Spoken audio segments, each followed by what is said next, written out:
Hello folks, my name is Freddy Avalos from Peru. Do you remember me? For some of you, probably many years ago. I'm trying to contact some of you. Probably we went to the Inca Trail to Machu Picchu like 25, 26 or maybe 27 years ago. Or many other Inca trails that we have in the region of Cusco. So if you did that with me, for sure you will remember some of those communities where the people live in one room house and where the kind of conditions where they live is extreme. And the ones they have the chance to go with me to the Amazon River. So when we were navigating with the Amazon cruise ships, and we went into the small creeks to explore looking for wildlife, and also having the chance to interact with the local people, and also having the chance to see the real situation of these people in these isolated areas where they don't have water services, no drinkable water, no sanitation service, the education is completely poor and all of that. And they once went with me to the coast. So on the north coast, where is the Lord of Sipan or Tucumán pyramids, or the Chan Chan, the largest mud brick city in the world, or in the south, where is the Nazca Lines or the Paracas Bay, or in Lima. Some of you went to the shanty towns when we visited those shanty towns in Villa El Salvador, and also stopping on the communal kitchens, and we were seeing and understanding how important are these communal kitchens that nowadays are closed because of the pandemic and all of that. So let me introduce why I'm showing you this video. So we created Mother Pacha. Mother Pacha is a non-profit organization that is looking to help the communities in the 3 different regions of Peru. Beginning with that, this is on the coast. This is on the north coast. This area is called Causma, where lately where a lot of people migrate from the highlands and the rainforest into the dry desert. Actually, 60% of Peruvians living on this area on the desert, and it's only 2% of water resources are available for the people. It's crazy, but maybe you are saying, why the people migrate to the coast? Look at this lady with a baby. She's from the highlands. You can recognize, and it's interesting, or it's sad to see these kind of situations. Some people, they have to go and work, and they just live with a small log. With a hammer or with a knife you can cut and just go in, but there's not much to steal anyway. So but still people looking what to steal for sure. And it's me already just covering the area, just start working with them. We identify, there are dozens of places where we can work, but first we need to identify as an organization where we are going to work. This is not just we are going to work with you, we are going to introduce this and that's it, and then we're giving them something for free. They will be happy, they will receive, but then is that going to be functional? Is that going to be sustainable, the project? After a few years, maybe not. So in this case, we want to be sure that this is the kind of people that will want to work with us together to make this happen. Okay, and what is the real situation? So if they really need a lot of help, what's the real condition? Look at these houses. So this is just very basic. Most of the buildings, they will have only the bedroom cover on the ceiling, and this is very windy area. It's gonna carry a lot of sand and dust, and they need to shake the blankets twice a day. Take a look at the bed. They're taking the bed. I will stop this picture. This is about the people migrating or taking everything. They left everything behind in their fields, in their homelands, and looking for a better opportunity, for a better job, medical care, for better education. Maybe they are not going to have an educational opportunity anymore, but they wish that their children, they have a better opportunity in this case. Or here you can see the water. It's amazing for me that these people, they are poor people, has to pay 12 times how much the people pay in the large city of Cusco, Lima, per cubic meter of water. These people will pay between $3 to $4 for the same amount that in the large cities, 30 cents of a dollar. That's crazy. Our currency is soles. 3 soles and 40 cents make $1.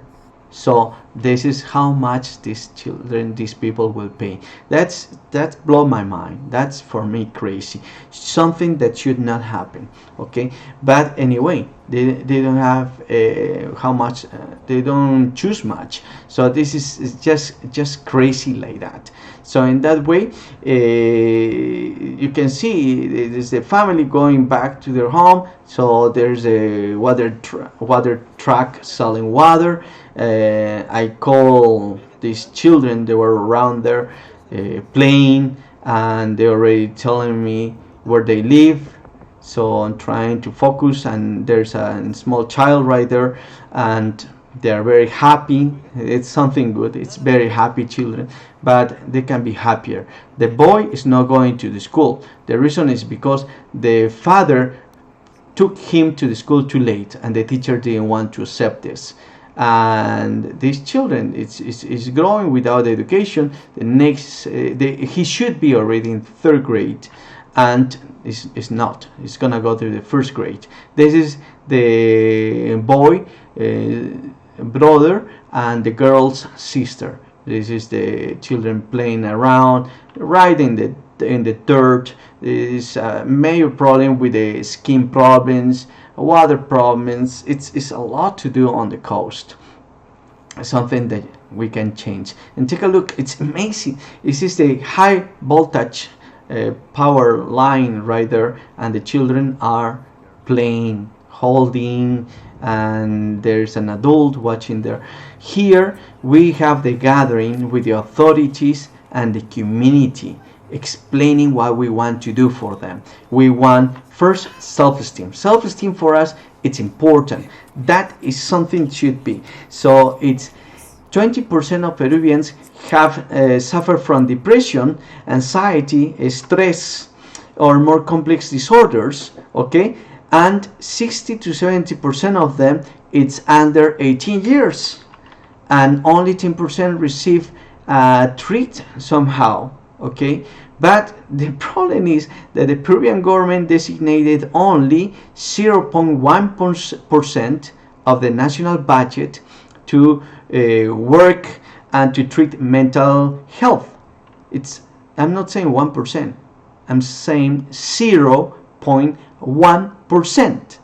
Okay, so it's amazing, but this is our reality in this pandemic, in this quarantine. So in the 100 days that we were in the quarantine, so the government received 36,500 phone calls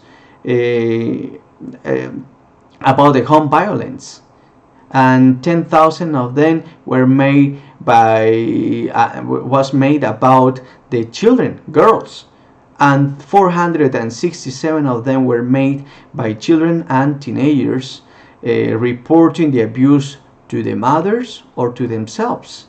So the numbers are amazing, and this is something we have to work about. The people, they should relearn how important they are, how much they should love themselves to be capable to love somebody. Sometimes people don't see this, and that should be the foundation, that should be the base to work in any project. I'm here in the picture trying to explain how important is this, and fortunately this was well accepted, as I told you. So we need to check where we are going to work first, and that's the name of the shanty town. This is a different region. This is in the highlands. This is a different reality in the mountains, in the Andes. And I'm speaking with a boy that's a child that is in charge of a large number of sheep and goats and pigs and all of that. This is a global picture of the area where they took us. We wanted to know from where they came, where they have the water, or where they can have water, because this community, they have the lack of water. They don't have much of that. They are happy people, but they don't have water.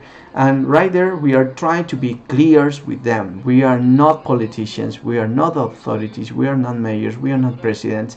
We just want to do something that is self-esteem first, and then to work with the education. Education, it's very important, and education is environmental education and nutritional education.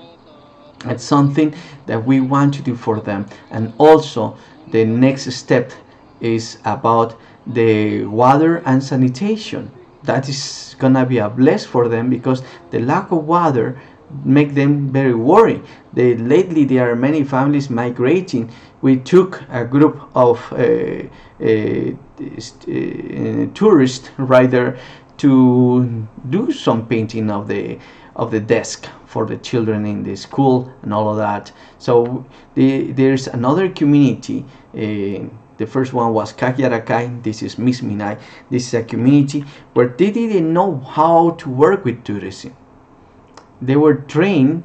There were different workshops for 2 years by an organization helping them and trying to train them to do this for tourism. But when we went there, we were invited, so they didn't know how to do, what to do, and in 2 months we helped them a lot. So to have our first experiment, we took a group of students, and you can see they are teaching them how they plowed the land, how to make mud bricks, how to do the weaving, the knitting. It's a lot of things, and that was a wonderful experience for these students, as you can see in the picture.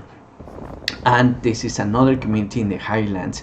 This is called Quelcanca, in the highlands of Ollantaytambo, in the region of Cusco. The mountains that you see on the background, so these are the mountains right before to go down into the rainforest, into the Amazon. These are the tropical glaciers. Peru concentrates 71% of the tropical glaciers. They are in danger to be dry in 10 years. The glaciers below the 5,000 meters will be dry in 10 years. That's scary. And all of that is because deforestation, all of that is the lack of education that we have in the country. So take a look, how is the area? It's like being on the clouds, because this is the nickname of the area is Cloud Forest. You know that. Some of you who've been with me in Machu Picchu, that the area is called Cloud Forest, and this is the reason why. This is about the community having a ceremony for a group of tourists right there, and they are learning that tourism can be wonderful, can be something, can help them to understand how important it is to preserve their history, their traditions, their customs, their everything, their religion, their beliefs. That's very important, and this is something we are trying to do for everybody. We want to rescue their traditions, their history. We want to rescue their identity, and also we are gonna create books for them. They're gonna have a book where they will know part of their history. The next generations, they will know who they are, and that is part of the self-esteem. So this is going to change a lot.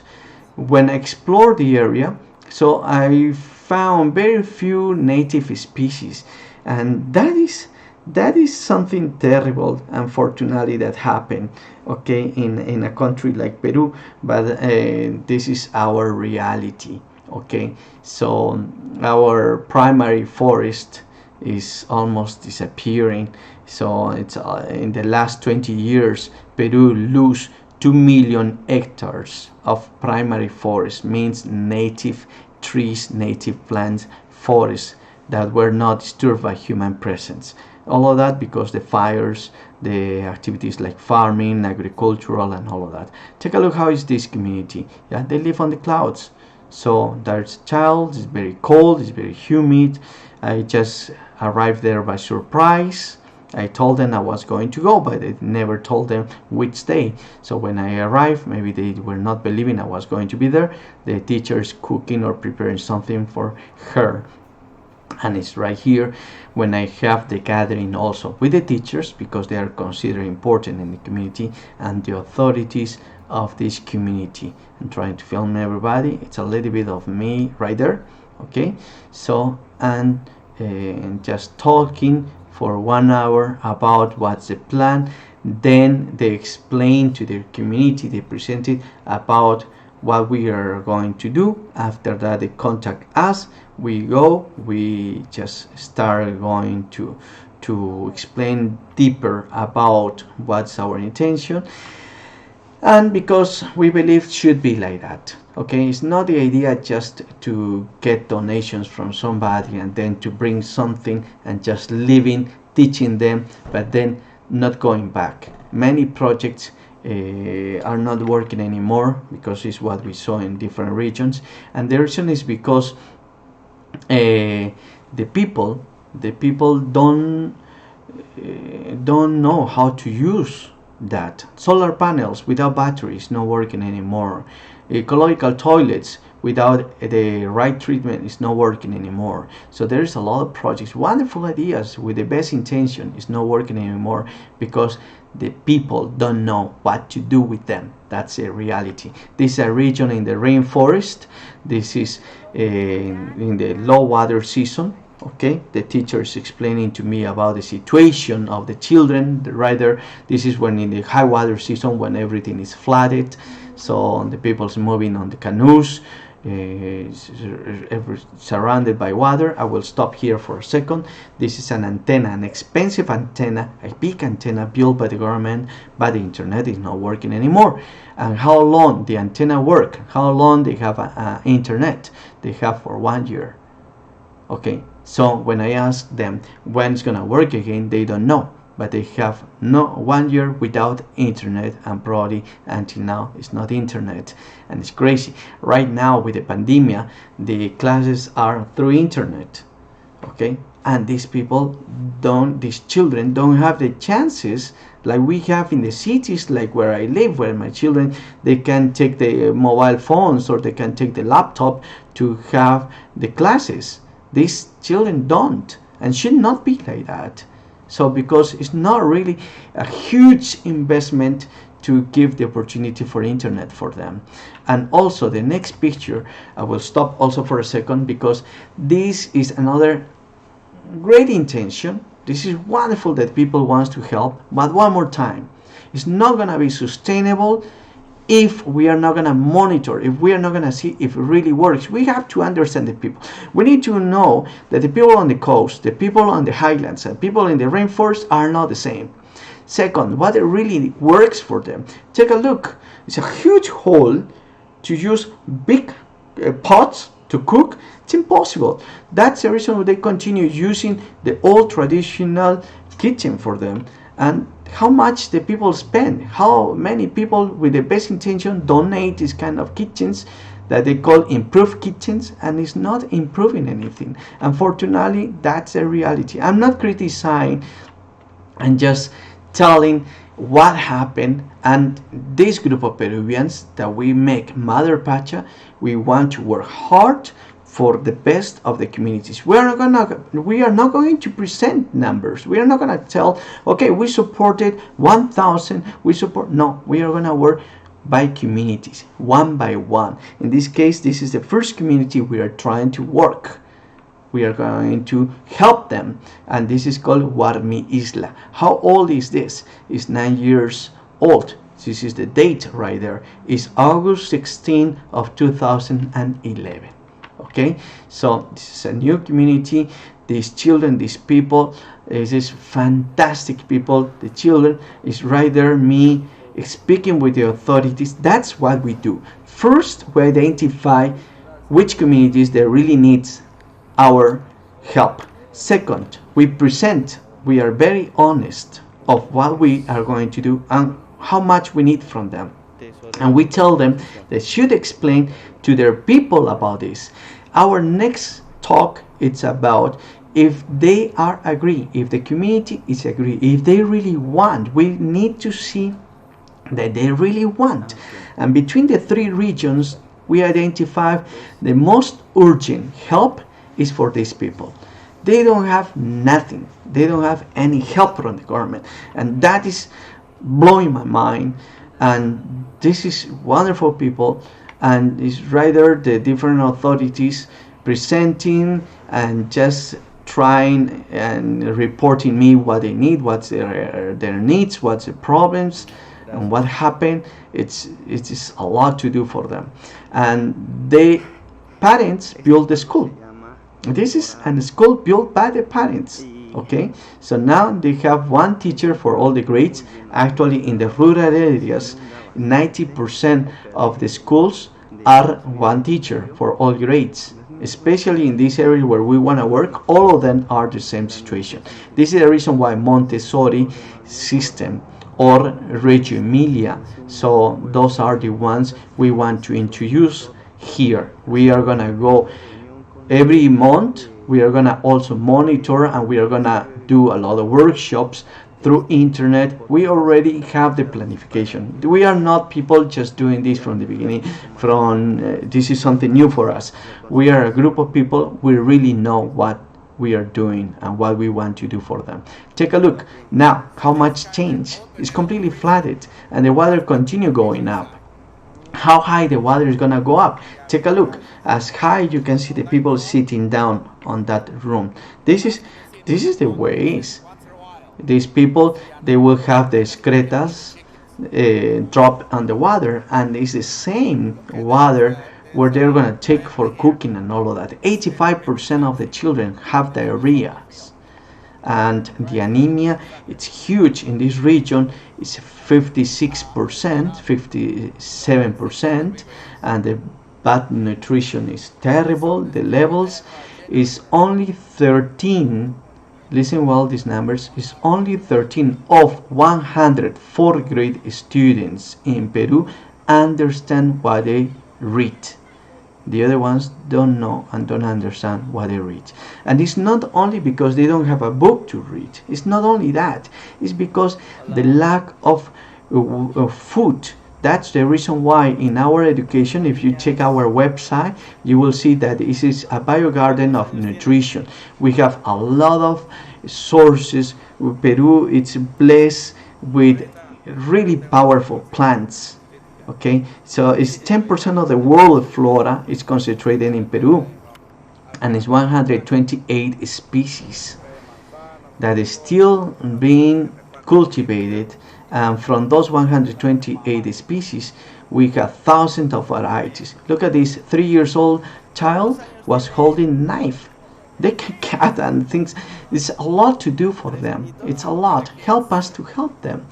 And with simple things like putting a net, a mosquito's net, will be wonderful help for the people. But especially water. Water, it's important.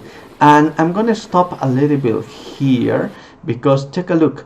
This is in one of the creeks with my groups, with my people. When we went to explore one of the creeks, we find sometimes, and that's very sad, okay, 65% of the Peruvian wood exported is illegal.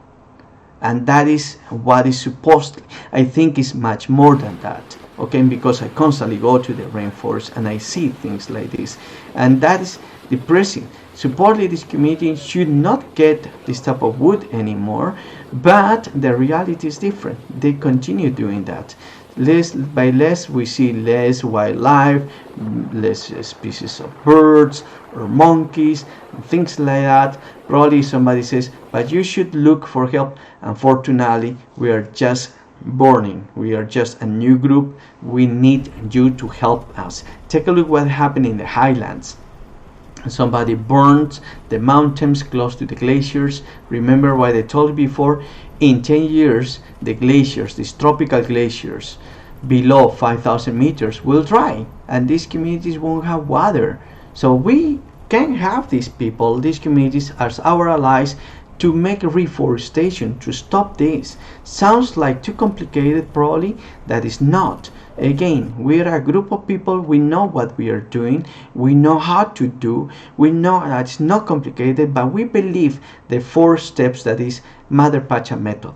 First, self-esteem. Second, it's education. That inside education is nutritional education, environmental education, education on the school with alternative systems like Montessori or Reggio Emilia. And also, if you can see, and the third step is about water and sanitation that can be together with education, okay? And the last step is about social and environmental entrepreneurship. We want these people to have all the devices, all the tools, all the knowledge to have all what they need to help us to protect the environment. We want to rescue the few native forests, primary forests on the Peruvian coast, where is the last refuge for amazing specialist birds of this type of forest, that when we will disappear those species will disappear forever. And it's very sad. We should rescue. We can be part of this. Unfortunately, in areas where the people don't know much about conservation, environmental education, things like you can see in the picture happen. These guys are feeding these monkeys and to make just happy to the tourists. That's not the idea. They should know what they are doing. In the next picture, so this guy is giving a chewing gum to the monkey. It's sweet. The monkey will go. Why they are doing that? For tourists. That's something should not be like that. So one more time, we know what we are doing. So take a look also about the pets. We want these pets to have a better life. The skin problems, it's so bad, it's so sad to see this situation. And in our projects we have also mini projects. We are gonna do this for the children. We are gonna do this for people who really needs help. Take a look. We can make them happier, and that is something that should be. Okay, so help us, join us, help Mother Pacha, our non-profit organization, and how you're going to help us. So the way you can help us is with your donations, of course. You can also get donations from other people, and you can just ask what we need, like probably special equipment for solar panels, or maybe for filtration of water, or probably you can help us with the donation for some specific school supplies that we need for the Montessori system and things. That there's many ways to help. And also you can help us to find foundations, other organizations that don't know us. We are going to speak with them, that already I'm sending letters to these organizations, so with no response. But if you help me, maybe you know somebody, you know me, and you know me that always I was doing something, especially on Christmas season, doing something for my people. So you are gonna make a great help. Right now what we need the money is in Peru. We want to reopen the communal kitchens to cook food for the people who is struggling. There are 2 million of new poor people in Peru. This is our reality. 75% of the workers are informal workers. In the communities, in the shanty towns, in Lima or on the coast, is 96% of these people are illegal workers. So seniors, they are struggling a lot. Children, there's a lot of chaos. So the first donations that we are gonna get is to go and reopen. We are gonna buy the food, nutritional food. So we are gonna make a kit that we are gonna call the life kit. So that's gonna be with some sanitation that they need, mask to protect themselves, something like hand sanitation and things like that will help them and will protect them also, because nowadays these seniors are quite exposed. They don't have any pension. They were informal workers and they don't have nothing like that. Help us, please. I'm sorry about my English, so I'm not a native speaker, and that's my perfect excuse. But in the link below of this video you will see our website. I'm sending this email to the people who know me, and share with everybody as many you can, please. That's another way to help. There are many different ideas how you can help us, but we need that. We did our work the much we could. We have the gathering with them, we explain them, we receive the approval from the community that they really want to work with us, because we explain them the whole process, how long it's going to take, and what we need now is the enough tools to work. What's that? Donations. We need support from other organizations, basically donations, to be able to work. We want to work right now. help us. You will see the bank account where you can send your donations. And the first action we're going to do now is about the COVID. So we are going to make soup kitchens in different areas in the regions that we show, so to help the people who is having a really terrible time. Visit our website. You will enjoy. Thank you so much, and hope to see you soon again. Bye bye.